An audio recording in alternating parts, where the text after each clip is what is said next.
This is Karen with NewClevelandRadio.net. And before I go to What in the World with Paul Seaburn and his sidekick, John DiNall0, we have a special message for all of you out there. So one of the reasons people watch your show, Paul, is because we talk about sports a lot, right? Well, this is for all those sport fans.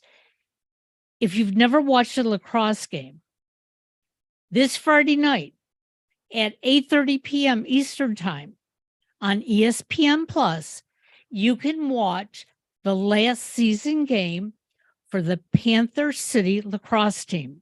And why do you want to do that, Paul? Because they're going to the playoffs. They are in their second year. They're going to the playoffs. And I've met a couple of the players. And you know what? We're going to root for them here on What in the World with Paul Seaburn, his sidekick, John DiNall0, and it's Tuesday afternoon. It is Tuesday. What a great day to get such good news like that, Karen. Thanks so much. The Panthers. They're the Panther City lacrosse team. Okay, so they don't have. Do they have a mascot? A panther. That would be a panther. Okay, we'll edit that part out. I didn't know we asked such a stupid question, did I? Very good. All right, well, it is What in the World with me, Paul Seaburn, your host. Thank you, Karen, for that great introduction. We are everybody's favorite weird news podcast. Real news, sometimes strange, always funny. That's our motto. The person giving us all that great information about the Panther City lacrosse team is Karen Hale, who is our producer, co-host, media mogul at NewClevelandRadio.net, which is our platform. On the screen somewhere, if you're watching us on YouTube, or in your ear, if you're listening, is John DiNall0, host of What in the World of Sports with John DiNall0. Hi, John. Hi, Paul. Hi, Karen. And hi, audience. It's a big day in Cleveland. Cleveland Cavaliers playing the second game in the first round playoff against the vaunted New York Knicks. Wow. Yeah, it'll be a good. I think it'll be a good game. It will be a good game, and I think the Cavs will, no pun intended, rebound from their loss. That was a boy, good you've one. been paying attention. Way to go, John. All righty, very good, very good. John is wearing his NBA champs hat from 2016. Was that 2016 when the Cavs again were the NBA champs? That's right, Paul. About time we get back there. All right. Well, we've got some unusual sports to talk about today as well. Not just John, but some other sports from around the world on What in the World of Sport. I want to mention, again, NewClevelandRadio.net is our platform. Karen has some great podcasts on our platform, all different subject matter. So please go there, find out how to download us for free. Visit us at YouTube, please, for a number of reasons. One is we want you to follow us. It's a way for us to find out who all is watching and listening. And also, I use a number of photos within the podcast, and it's always fun to take a look at those. I'll try and describe them, but it's more fun to check them out yourself. And some of the stories come from my other job, which is mysteriousuniverse.org, where I am the editor and head writer. One of the big stories today is hot from Mysterious Universe, and that is what is being called the world's best UFO photo. So I have the world's best UFO photo for you. So, if you want to see it. All right, that sounds great.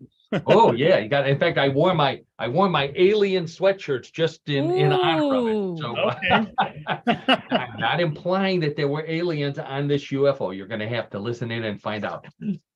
Okay, let's get right to it. What else do I have here? A lake monster in New Orleans. I used to spend a lot of time in New Orleans. Never saw a monster in the lake. I saw a lot of other monsters, mostly on Bourbon Street.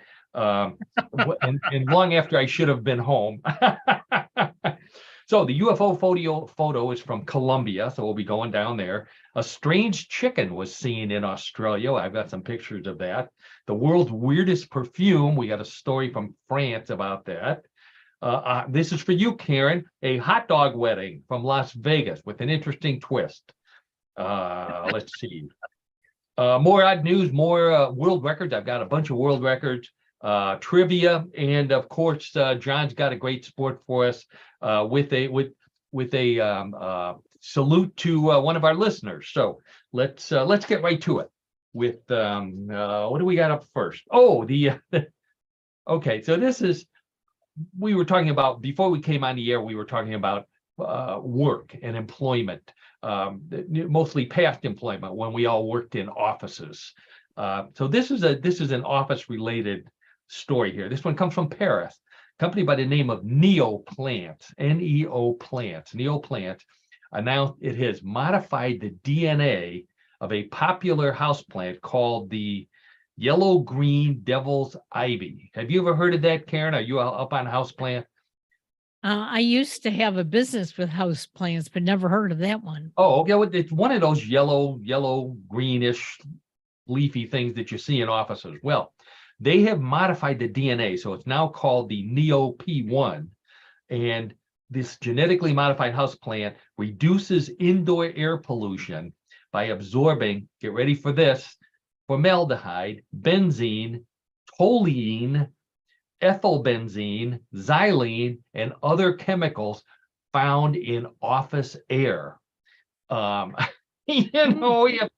If your office needs a plant to absorb formaldehyde and benzene and a bunch of other zenes that I don't even know what they are, it's time to look for a job with Uber, because you can roll down the window.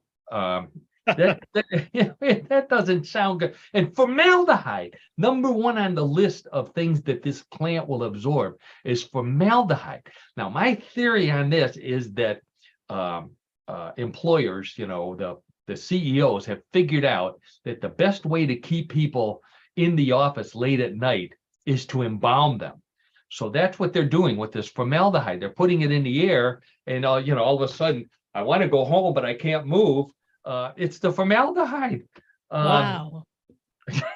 Yeah, I'm glad I don't work in an office anymore. But I can remember looking out my office window both in Cleveland and in when I lived in Houston, and seeing the smoke and pollution from the factories and the refineries, and thinking to myself, boy, am I glad I'm in this office.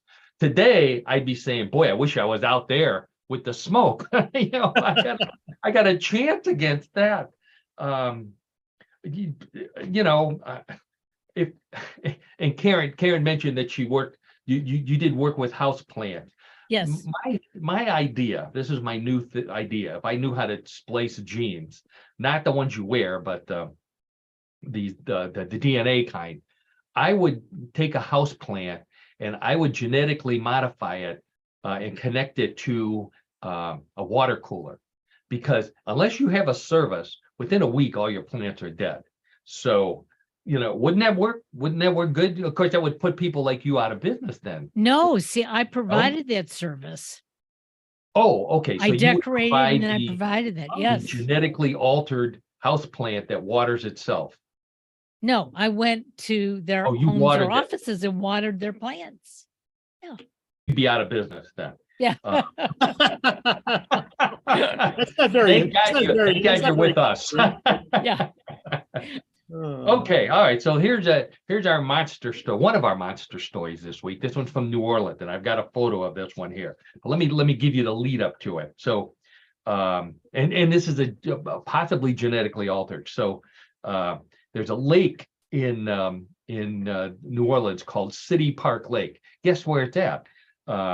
The people walking around the lake reported a mysterious serpent-like creature. Okay, serpent-like creature. Now let's take a look at it and see if you think that this is a serpent-like creature. There you go. There's the creature, and they said at first they said it was the Loch Ness monster on vacation from Scotland. Yeah, John. I've been to Loch Ness, one of the most pristine, clear lakes in the world. The Loch Ness monster may have a little head, but it's not stupid. It's not going to leave there and go to a swamp in Louisiana for vacation. So get that out of your head, people. It's not the Loch Ness monster. Then they said that it was a genetically modified fish.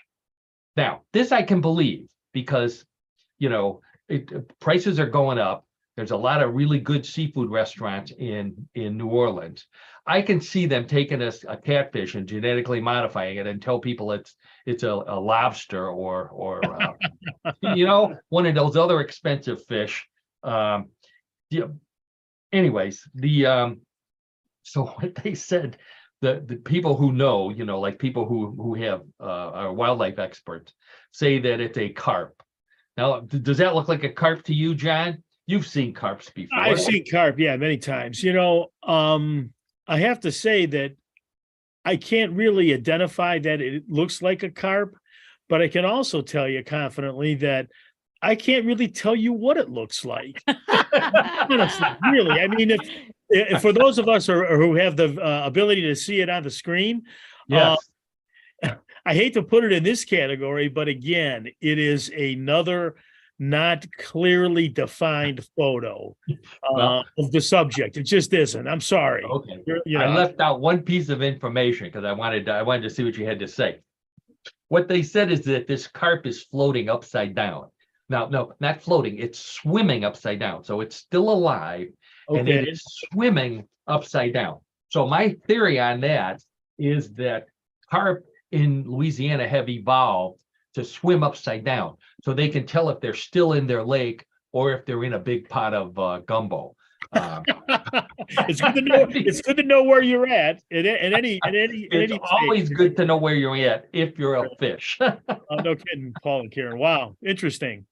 Okay, so we got another animal story here. This one's from Germany. This was a big hit on my Facebook page. Please, if you're into Facebook, even if you're not, if you don't want to post all the stuff for yourself, go looking at other sites, and one of them is mine. So just put my name in Facebook and you'll find my page. An Asian elephant at the Berlin Zoo by the name of Pang Fa lives at the Berlin Zoo. Now, very smart elephant. She was watching her keepers, the zookeepers, eat lunch. And just by doing that, she learned how to peel and eat a banana, which, is a challenge for an elephant. So here's a picture of Pang. What's her name? Pang Fa. Okay. And there she is. Yeah, there she is holding the banana. And then in that little insert, you can see where the banana is now on the floor and she's about to pick it up. So basically, what she did was she shook it somehow and opened the peel and knocked the banana out and ate it with her trunk. Unfortunately, she was also watching another zookeeper who forgot their lunch, and now she knows how to raid the refrigerator in the zoo office. So, oh boy, smart elephant. Sure. John or Karen, can you peel a banana with one hand? Because technically, that's what this elephant is doing. I've never really. Go ahead, Karen. Go ahead. Hold it in one hand and peel it with the other. No. Think is if your arm was broken and it was in a sling and you couldn't use one arm, could you still peel a banana? And don't know using your teeth or anything like that. You're no fun. It's challenging. That would be a challenging feat. I think if I were an elephant, the way I would do this is I'd put the banana on the ground and get my trunk on the floor, and then I'd stomp on the banana with my foot, and that would shoot the banana out the end and catch it with my trunk. Okay. You think that would work? Sounds like an idea. Sounds like a process. I guess it could work. So looking at this photo brought this question to my mind because I'm that kind of guy. How does an elephant pick their trunk? How do they what? The trunk is the nose of the elephant. Right. Yeah. So you can see their feet are far too big. How do they pick their trunk? I have no idea. They find a monkey and they tell them that they got a peanut stuck up it. There's always bribery. There's always. There you go. It's America. Oh no, this is Berlin actually. Okay. But anyways, yeah, that's what it was. An American elephant who thought of that. Okay, one more strange animal. This one comes from Australia. And I have a photo of this one as well. So this is from Queensland. A man who raises chickens, a chicken farmer in Queensland, found a hen in his pen with 4 legs. And I'm going to put the picture up so you can take a look at it because I'm not kidding. This is a chicken with Ooh. 4 full-sized legs where 2 legs would normally be.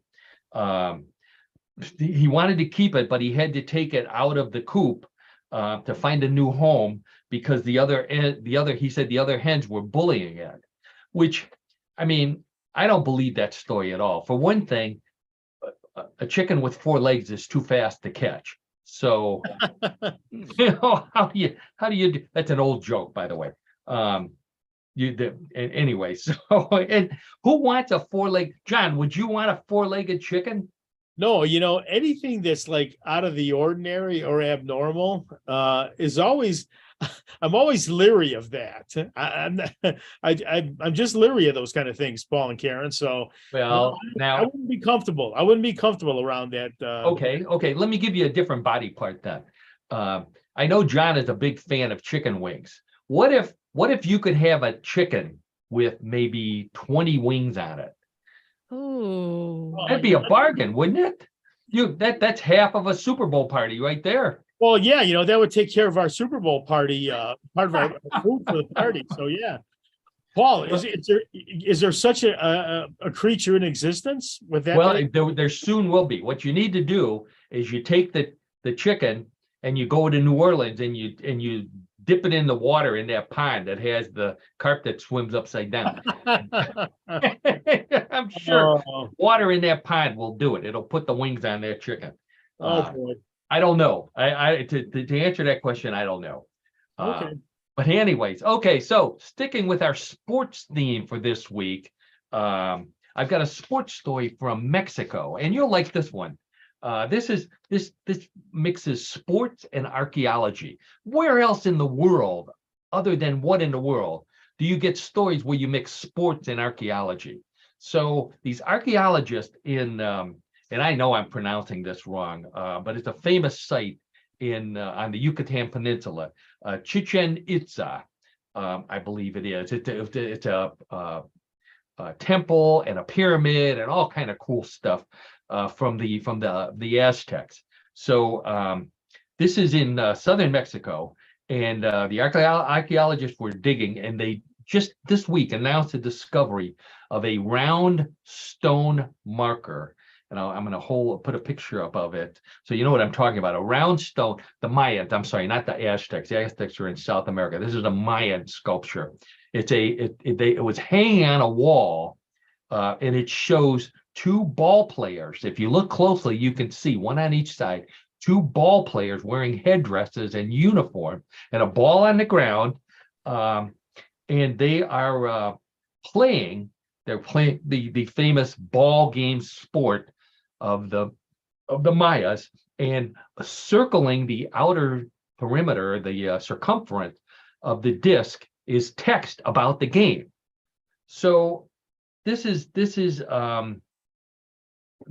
like a scoreboard from this ancient game from before the Europeans came to Mexico, and they found it in this room in this area of the site called the Casa Colorada, which means souvenir shop in Spanish. It doesn't mean that. It means don't send your letters. Get me fooled. It means colorful house. But you could see selling something like this in the souvenir shop at, where people went after the game was over. So we talked about this game before. It's a tough game. The ball weighed 9 pounds. It was a solid rubber ball, and they had to carry it around and throw it through a ring that was mounted on a wall, and they had to keep it in play with their hips and their legs, except when they picked it up to throw it through the hoop or to another player. You know who their top player was, John? It says on this disc over here. His name is. I can't decipher it, unfortunately, but it's. I'll tell you, it's right on the bottom. It says Thomas Brady.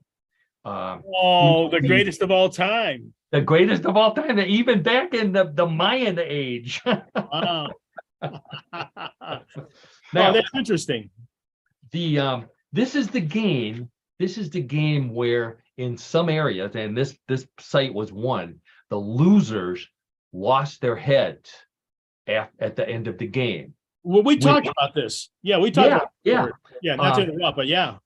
No. I mean, the one thing I would note is that it explains why the souvenir shop that I referred to had bobblehead dolls. Could have been the first place to have bobbleheads. There you go. Now, this is for you, John. John's a big baseball fan here.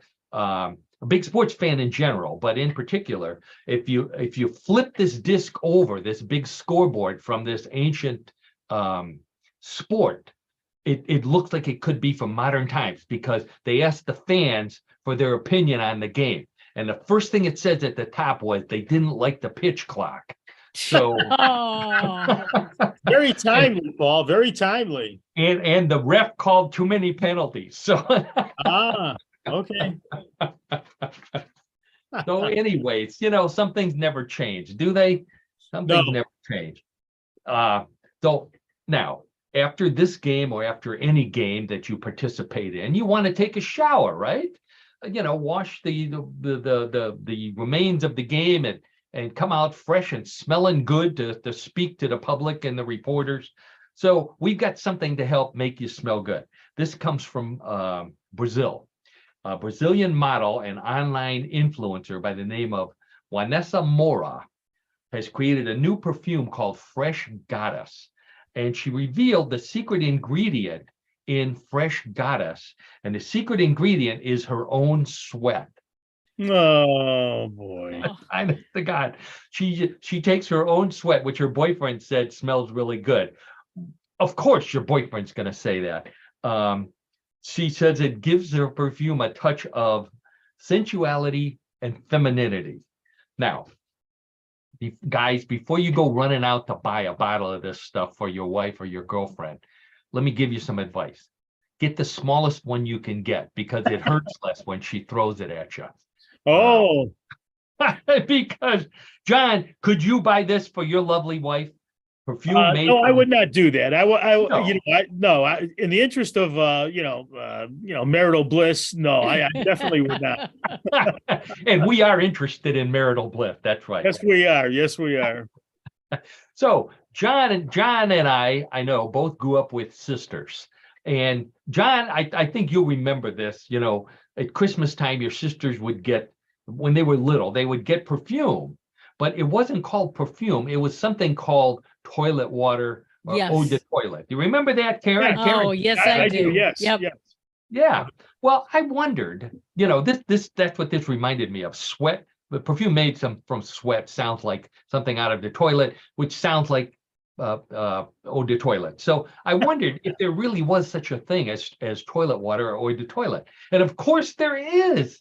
And it comes from France, which is why it's called eau de toilette, probably. The toilette part had nothing to do with the commode. It is a French word for the ritual of preparing yourself for the day. So yourself or air that's doing your toilette. Eau de toilette simply means the water of the toilette or the perfume of the process. And it's scented water that French women use on their hair and on their body. They still sell toilet water in French department stores today. So if you're in Paris and you're looking for some, look for a big long line of guys waiting for free samples, the sprint. Because anyways, the toilet water. Can you believe? I could not believe that was a real thing. Okay, so now Karen, for long-time listeners of our show, you'll remember Karen has a dream job. So I'm going to let everybody think about that for a second while I get my other photo ready to be up here. Karen's dream job. Karen, what was your dream job? Do you remember what it was? I think you better tell me because, I'm getting to Well- that age I don't remember. Okay, you had many dream jobs, but the Yes. dreamiest, the dreamiest of dream jobs was driving the Oscar Mayer Wienermobile. Oh, you're right. Yes. Yes. That's right. We talked about this. They were looking for drivers one time, and Karen revealed her secret dream to one day be the driver of the Wienermobile. Well, this is not about drivers. This is about getting married at the actual Wienermobile. So you need to get a license, obviously, not just a license to drive, but also a license to marry people. Oscar Mayer announced that all of the Wienermobiles, all 6 of them, would be available for a limited time only to perform weddings. So basically setting up a temporary chapel, except for the one that goes to Las Vegas and is parked in front of the little white chapel in Las Vegas. Once in a lifetime, all expenses paid, Wienermobile of Love, it's called, the Wienermobile of Love. Now, I can see a wedding at a Wienermobile ending like many weddings, especially the reception that I've been to, where there's a huge fight over which is better, mustard or ketchup. That's what happens at weddings, right, John? They always end up in. Well, there's always some kind of conflict, that takes Conflict, place. yeah. But yeah, I understand that. So they even throw in hot dogs, which would seem to be expected. But again, I've been to some weddings where I wish they threw the hot dogs out, Yeah. especially the ones from out of town, that start those arguments about the ketchup and mustard. Or the worst ones now that I've seen lately are the people who have never seen a chocolate fountain. And it's that weird uncle from Oklahoma who's, when nobody's looking, he's trying to take a drink out of that chocolate fountain. It always happens. What do? He's your uncle. Sure. Or he's your new wife's uncle, and you can't complain, at least till the honeymoon's over. So not only do they provide hot dogs, they also provide a band. Get ready for the name of this band. It is called the Wiener Whistle Quartet. The Wiener Whistle Quartet. Now, Wow. trust me, believe me that that's the name of the band. Don't Google it, because if you Google it, you'll get a porn movie. So don't. Oh, okay. Oh, boy. Don't do it. Okay. All right. So I've got a couple of friends. One in particular, Ray, who always sends us a little poke on Facebook when I announce what the subject matter is for this week's What in the World. So I want to do a shout out to Ray. Ray, thanks for being a fan of the show. This is a story that you would like, since Ray is in the paranormal world. This is the UFO photo that I've been talking about. So let me give you some lead into it. This is being called the best UFO photo and video ever. It comes from Colombia. It was it was just released this week, which is why we haven't heard about it, but it was actually filmed in May of 2022, so not quite a year ago. The announcement was made by a model. This is another theme of the show today, a model from Colombia. Her name is Valentina Rueda Velez, and she's well known, and she says she's well known in Colombia. She has 110,000 followers on Instagram. So she's obviously not a bathing suit model, because she'd have millions of followers on Instagram. So I'm not sure what she models. But anyway, so she says that this is what she saw outside of the window in a little 6-seat Cessna, that this is her own personal plane that she flies in. She's looking out the window, and she says that she videotaped this. Now, there's a site called the Hidden Underbelly 2.0, the second best name for a paranormal podcast next to What in the World with Paul Seaburn. The Hidden Underbelly 2.0 used to be called the Exposed Beer Belly 1.0 before they went into rehab. So now they are the hidden underbelly 2.0. Oh, very good. Very good. Good guys, good guys. They can take a joke. So anyways, what the hidden underbelly revealed is that the model was lying. It was not her who took the video. It was actually the pilot. So what the pilot saw, and there was a picture of the cockpit to two different segments of the video. So he saw far off in the distance a little dot that bothered him. So he turned the plane towards the dot, which doesn't make sense to me, but nonetheless, that's what he said he did. And the first thing he saw was that picture that you see on the left, where the dot got bigger. And fortunately, we have one of those red circles and an arrow, so in case you can't see the dot right in the middle of the cloud. But the best picture is the one on the right, because this was whatever they saw flying right past the cockpit window. Now, they said they were going at 170 knots. So I don't know how many miles per hour, 170 miles per hour, I guess, something like that. The pilot, George Ortega is his name. I've got another picture of it here, so you can take another look at it. So this was magnified a number of times. So the clearest one is the one on the left. The severely magnified photo is the one on the right. What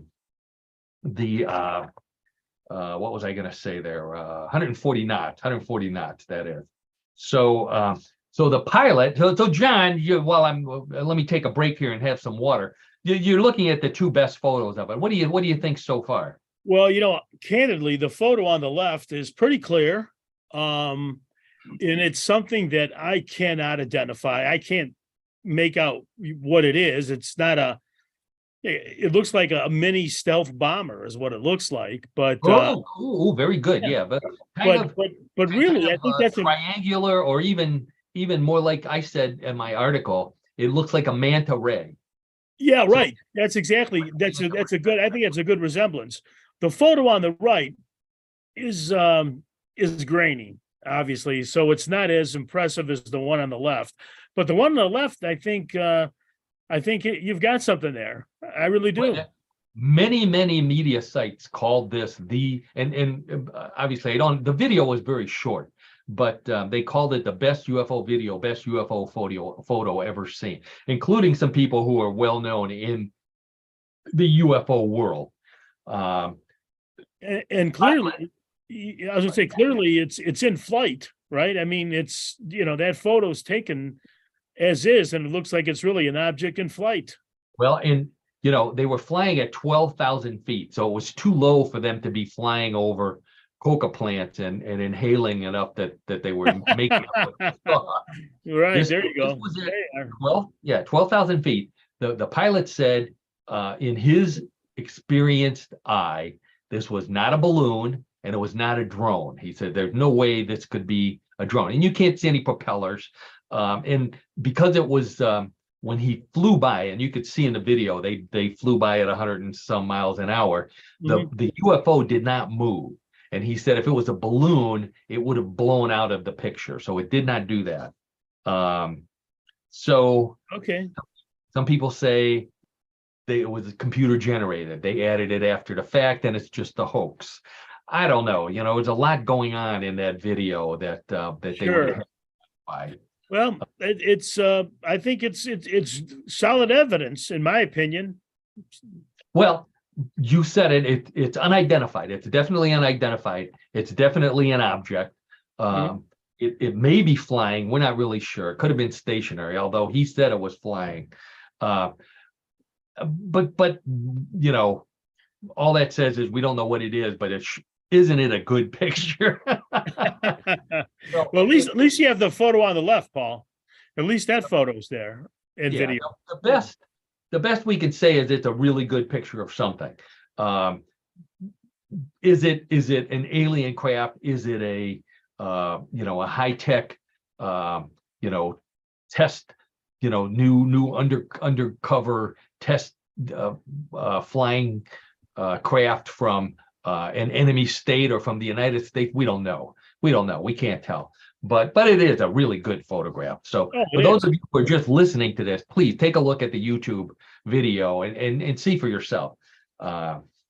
Anyways, okay. So another Okay. sport for us this week. This this is a sport, as we like to talk about on What in the World of Sports with John. This is a sport that we would not try ourselves. It's called handcuffed swimming. Oh, Maybe in New Jersey, they do this, but not in Cleveland. Handcuffed swimming. So this is an Egyptian swimmer, and just so you to prove it, there he is getting out of the water with his hands handcuffed above his head. He swam, get ready for this, 7.25 miles in the open waters of the Arabian Gulf in Ooh. 6 hours. Yeah, 7 miles, 6 hours to set a Guinness World Record for the farthest distance swimming while wearing handcuffs. Can you believe that there's actually a category for this? well, nothing surprises me these days. But that's quite a feat. Yeah. How You much better believe training he does had that to use guy his have to feet do? because his hands were handcuffed. He says his secret was the double arm pull and modified side stroke. Double arm pull and modified side stroke. And if you Google that, up comes your local dominatrix ad because which, by the way, John, if you want the dominatrix in your neighborhood, I did Google it, and I'll send you the number afterwards. Oh no, that's okay, Paul. That's okay. In the interest of marital bliss, I don't need to have that. That's for There sure. you go. Why on earth, as Karen would ask, would someone swim with handcuffs on? Yeah, I'm wondering that. Other than to set a record, is this a skill that would come in handy? And the answer is yes. If you're a person who likes to rob yachts, eventually you're going to end up looking like this, right? Oh yeah, right. There you go. So, maybe you could escape. The cops are leading you off the boat. Maybe. They jump off the side and swim away with your handcuffed hand. Yeah. Okay, here's another world record for you. Watching our time here. This 21-year-old student at the Shaanxi Aviation Vocational and Technical College in China broke the Guinness World Record when he used only 4 fingers to do 22 push-ups in 1 minute and clapped his hands in between each push-up. Now, Whoa. I know I can't do 22 push-ups in 1 minute. I can't even clap my hands in between clapping my hand. So, Oh my. so this is a picture of him. Now, if you notice, I said 4-fingered push-up. That means 2 fingers on each hand, not 4 fingers on each hand, but 2 for a total of 4. John, would you even attempt to do something like this? Oh no, discretion is definitely the better part of valor for me at Yes. this point. Yeah. No, I would never do that, Paul and Karen. Yeah. No way. Now, he was not. He chose not to use his thumb, which I don't think would be allowed because the thumb technically is not a finger. But the reason why he needed to save his thumb because his other 2 fingers are so sore. If he wants to give the finger to somebody while he's driving, he has to give him the thumb. That's all he's. That's a point to be considered. Yes. Now, is there any benefit to doing this, you may ask, as Karen was just thinking? Yes, I was. He says he learned how to do this watching Kung Fu movies. And the most lethal move in Kung Fu is the 2-fingered push-up. Wow. Yeah, how about that? The 2-fingered eye poke. I'm sorry, not the 2-fingered push-up, the 2-fingered eye poke. And I think I forgot to put the photo in here. The American record for the 2-fingered eye poke belongs to who, John? Oh boy, I don't know. Oh, Mo one of the Howard three from the Three Stooges. from yeah, Well, Mo Howard from the Larry. Oh, The- Mo Howard. And, You're and right. Curly had the world record for the most times defending against the 2-fingered eye poke. And I don't. Curly does. Yes, Curly does. I don't think I have the. No, I don't have the photo of Curly. Okay, so that photo right there was a moose, and I'm not going to give anything away, but we were not on last week. All I'm going to say is part of the reason was that Karen was not a patient, but spent a good deal of time at a hospital last week. Right. And it's a I did. hospital here. So this is from Sweden. And no, this is not from Sweden. This is from, where'd he go? Anchorage, Alaska. That's where they don't have moose in Sweden, but they have them in Anchorage, Alaska. So hospital in Anchorage, Alaska, opened the door and a moose came in. Sounds like the setup for a joke. He started eating. A moose walks into a hospital. Moose walked into a hospital. First place he goes is for the umbrella plant, which is to the left in this photo, and started eating it. Wow. Yeah. The security officers finally chased it out. They kind of pushed chairs and couches towards the moose. I think I have a picture of the moose eating.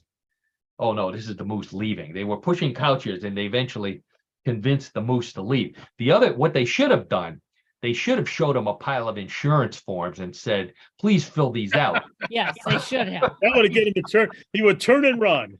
He would turn. You better believe it. That's right. Now the photo of this they had another moose in here that was there as well, that you could tell he was in a hospital because he had coats and on hangers hanging from his antlers, because there's no place to hang your coat in a hospital. But anyways, the security officers had to be careful because they had to check first to make sure this was not someone's emotional support moose, because everybody's an emotional support animal. Yep. Yeah. So anyway, so that's from Anchorage, Alaska. And on that note, I think I'm going to move on to our sport this week. So another strange. Every week, as everyone knows who listens to the show, I ask John, who I've known since college. I've known him to be a sports expert, a trivia expert. So I ask him, John, put those things together. Find us some strange sports for What in the World of Sport. Every week he comes through. This week he came through with a special twist. And I'm going to let John explain that special twist while I set up your photos. Oh, sounds good. Thanks a lot, Paul. Thank you. So listen carefully. Our sport this week is very unique, to say the least. For one thing, it comes from our good friend and fraternity brother, Dan, down in South Carolina. So we thank Dan for this interesting sport, and a big shout out to him. He's a big fan of the sport, of our show, and yes, again, just a great guy. But without further ado, the sport is pizza tossing. Yes, you heard that correctly. Pizza tossing. Now, you may think that you've seen this at your local pizza parlor. That's true. But not at the sport level. In fact, these athletes prefer to call themselves pizza acrobats. Pizza acrobats. So, pizza acrobat, or I guess you get a better contract kicks. if you call yourself a pizza acrobat. Right. So the sport of pizza acrobatics, is somewhat called pizza freestyle, or pizza tossing, as it is more commonly known. But it became a competitive sport in the 1980s. It grew quickly, and there now is an annual World Pizza Games held in Las Vegas, and the annual World Championships are held in the city of Parma, Italy. Parma, where Parmesan cheese comes from. That's right. Wow. Think of competitive pizza. Okay. Right. Think of competitive pizza acrobatics as pairs figure skating, where one partner is a disc of pizza dough that is tossed into the air, spun around wildly, and then made to perform jaw-dropping tricks without ever being dropped. Oh, I can imagine that. Yeah. I could. So, for those of you who can't imagine it, we've got some photos up here. I want to point one thing out. The people in these photos, I think I've got some with real pizza dough. They're using silicone pizza, fake pizza, big disc to simulate a giant pizza. But this photo right here has a bunch of people throwing pizza dough, fake pizza dough. So obviously this is pretty popular.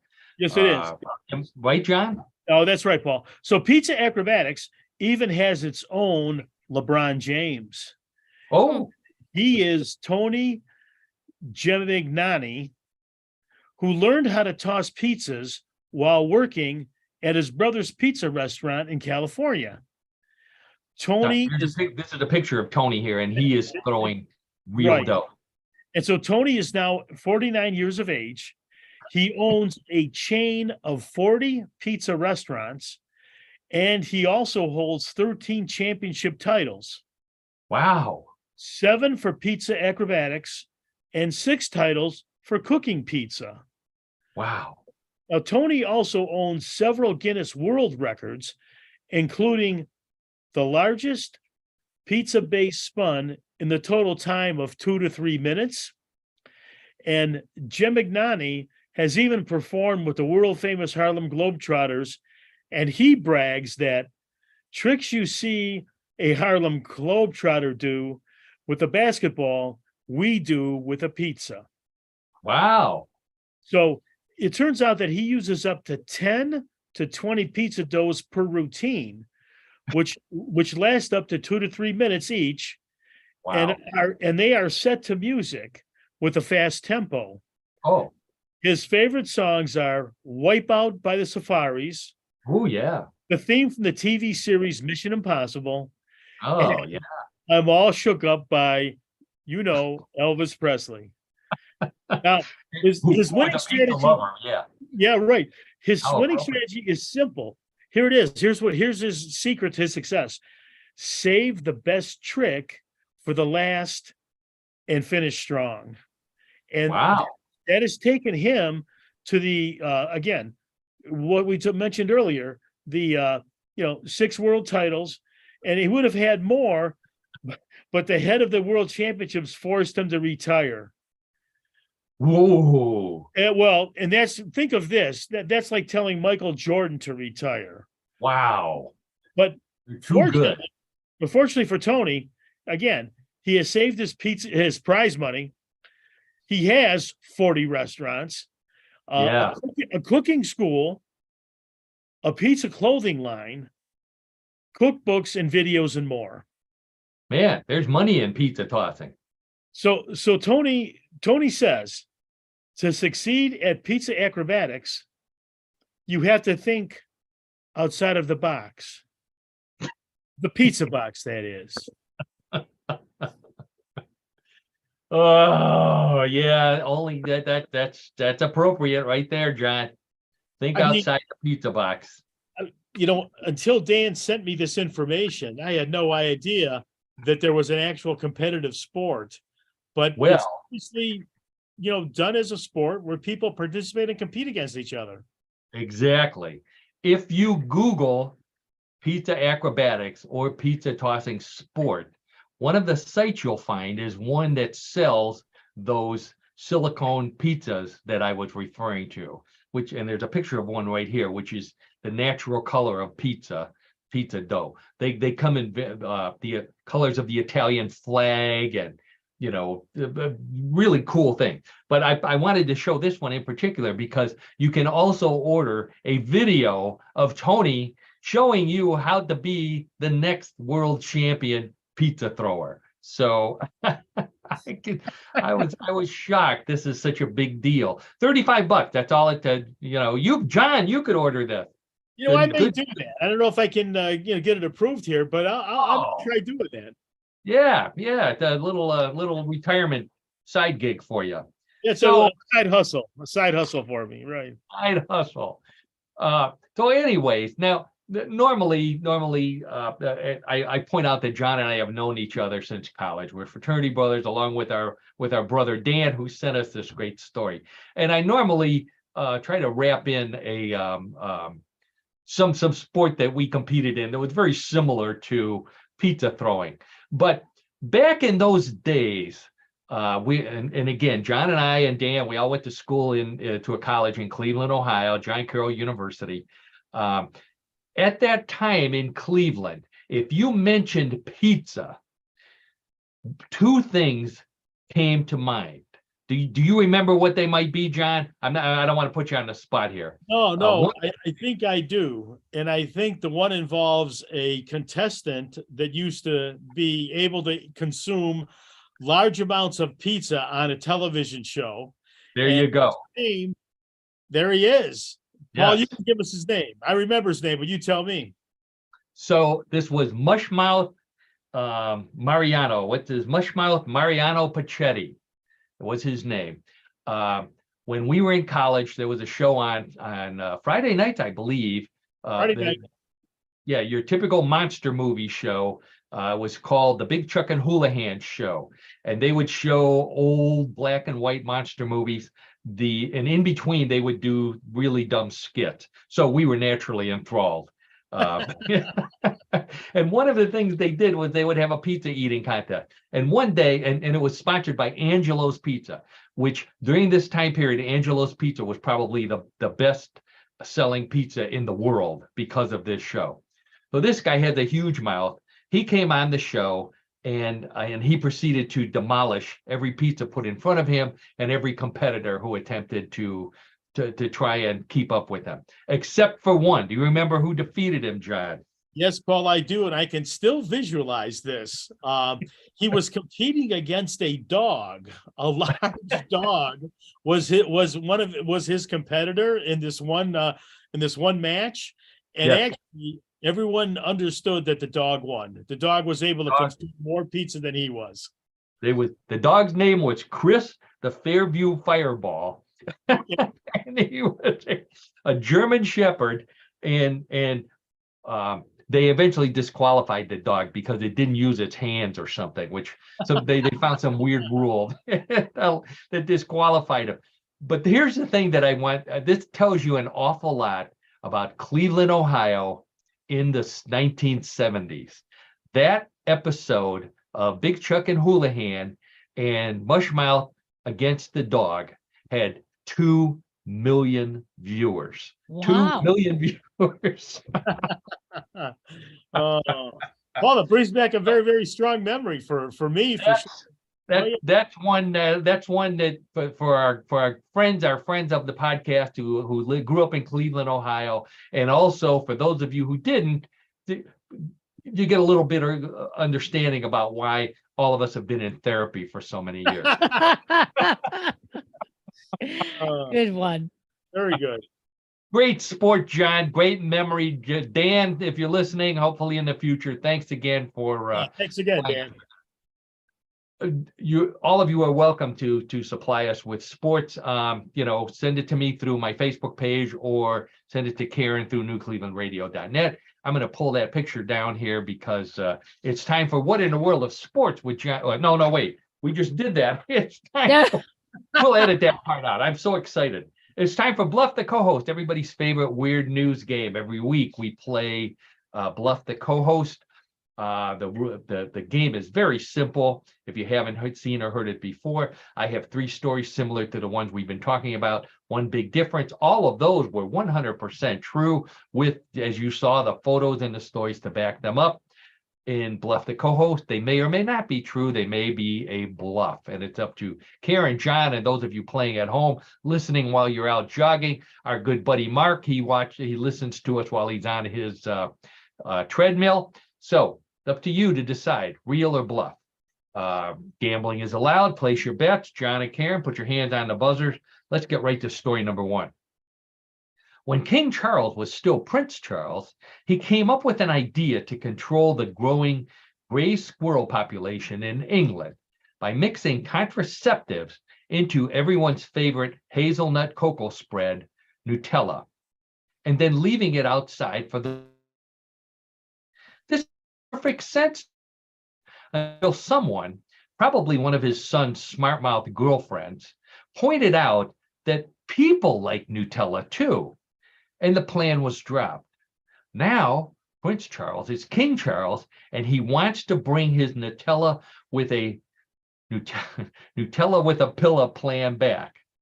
Fortunately, Camilla said no pillow in the Nutella, so it will now be replaced by a special squirrel food in special feeders the squirrel food containing the contraceptive, and the feeders will be placed around England to control the gray squirrel population.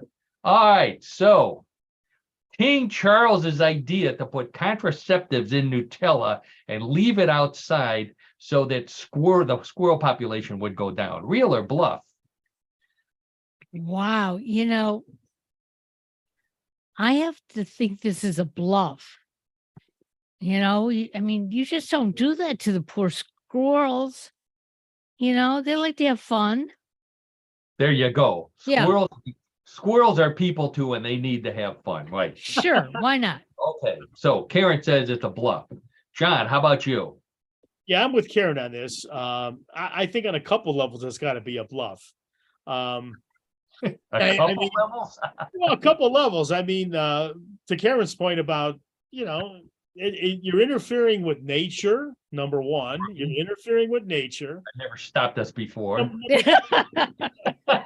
Well, number two, how do you do this? How do you administer this? And first of all, how do you catch the squirrels? I'm very interested in this, and I'm hoping it's a bluff to restore my faith in humanity. Because if it's not, I'm going to be puzzled, and I'm going to be thinking about this until next week's show. Yep, I agree. Okay, all right. So John and Karen both say that King Charles feeding contraceptives in Nutella to squirrels to control their population is a bluff. Let's check with the judges. And the judges say, so you have no faith in humanity. That's a real story. Oh my gosh. Hard to believe the real Prince Charles. Okay, King Charles. Yep. Well, if he's squirrels like Nutella, just like we do, and wanted to put contraceptives in it. And sure enough, when he became king, he brought it up again, and they said no again. But to pacify him, because now he's the king, so he could behead you, the royal squirrel keepers came up with this idea for traps with contraceptives in them. What I'd like to find out, not to interrupt you, Paul, I'd like to see what the results are in a year. He's just being coronated now, right? So let's fast forward to like April of 2024 and see if this works. All right. Gosh, good idea. We'll do that. I'll just leave it at that. So let's leave it at that. In the meantime, let's check with the score, and the score is 0-0. That's not good. Nope. So let's get right to story number 2.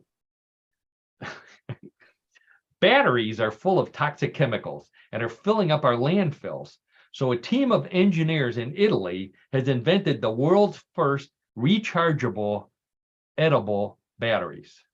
The batteries are made from edible gold leaf, vitamin B2, edible activated carbon, and capers. Then rolled into battery shapes using sushi seaweed and held together with edible beeswax. The voltage is powerful enough to power electronic devices, but weak enough that it won't give you indigestion or explosive flatulence. Once approved, the edible batteries are expected to be used in healthcare, pharmacology, and in birthday cakes with battery-powered candles. Okay, so we'll start with John first. Edible batteries made in Italy from edible gold, edible activated carbon, and capers. Real or bluff? This is so out there. I mean, in terms of all these things that coming together to have this happen, I'm going to use a little reverse psychology on myself. I'm going to say that it's true. Okay. John is almost laying on a couch while he's giving himself reverse psychology. So John says it's true. Karen, how about you? Edible batteries. Just like mom used. I hope it's false. So I'm going to say no. Not a real story. Karen's going with her hopes that it's a bluff. John's going with his reverse psychology and saying it's real. Let's check with the judges. And the judges say, John, you should have gone into psychology. That's a real story. The capers. That's Whoa. Killed me. There's some sort of biological thing in capers, which I really don't understand anyways. I like to eat them. I don't know what they are. Well, when you go to a restaurant, everyone says, "Hey, what are capers?" Because you don't get them that often or have that often. At least in my circle of friends. But let me say something here. So, like, do people actually know that they're eating a edible battery? Do they know it? I mean, Yes. so they're told, okay, this is a battery, and this is gonna. Wow, that takes some courage.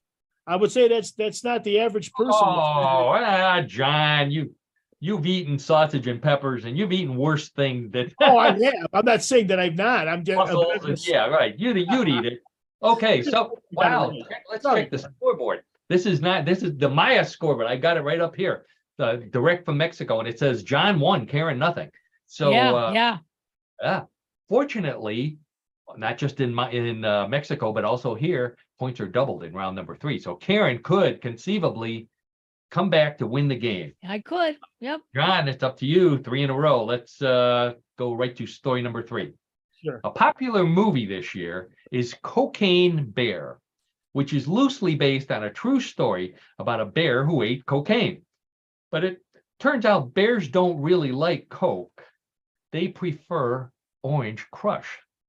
That's what a woman in Canada found out when she parked her food truck near a wooded area one night, and a bear broke through a window and bit open 69 cans of soda, starting with all of her Orange Crush. The bear drank and spilled the Orange Crush all over the floor, tried one Coke and quit, and completely ignored anything diet before crawling back out the window it broke to get in. The bear was later seen begging the Charmin bears for some toilet paper. Okay. So, Karen and John, the bear broke into a truck and drank all of the ladies' Orange Crush, obviously proving bears like Orange Crush more than Coke. What do you say, real or bluff? Okay, so I'm going to go my reverse psychology, and I'm going to say real. We're gonna get hate mail from real psychologists now.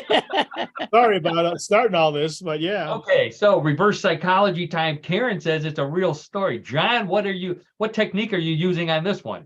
I'm going to use I wouldn't say common sense. Never use that term to describe this show. That's very accurate. That's very accurate. I'm going to say it's real too, because I think if you had a test between like Orange Crush and Coke, but they're both very, they're very flavorful, right? They taste good. But I can see the Orange Crush dominating. So I'm going to say it's real. Okay, so John says it's real. Karen says it's real. I'm even going to ask how the bears knew that, could read the label that said Orange Crush. But okay, so let's see. Both of you said it's real. Let's check with the judges, and the judges say, let's see, John said common sense and Karen said reverse psychology. You both used the correct technique. That's a true story. Oh, okay, good. And you got all 3 right, John. Wow, John, 3 in a row. Well, I mean, it's I'm kind of on a high right now. I have to say that. I mean, the only thing that would you need to get out more, John. You really do. Wait a second. I mean, what do they tell you? Celebrate the small victories. I mean, that's right. Hey, I mean, not at Karen's expense or anything, but it's a small victory. So I'm very pleased. That's right. Very we good. don't want to offend Karen. That's right. We don't want to offend Karen, because Karen is our media mogul, producer, and co-host on newclevelandradio.net. Karen, as always, thank you for everything you do for all of us podcasters at newclevelandradio.net. Thank you especially, for the big shout out for the Panther City lacrosse team. Everybody watch the show on Friday on ESPN. Friday night, 8:30 Eastern, ESPN Plus. Okay. Sounds like I know where we're going to be. And as always, thank you to my old buddy John DiNall0 with What in the World of Sports, with his trivia, with his knowledge on so many things, and for being a good sport as well. So, John, thank you. Hope we see a basketball winner tonight. Yeah, that sounds wonderful. Good. Paul and Karen in the audience, and go ahead. Right. Thank you to Dan. Thank you to everybody else, and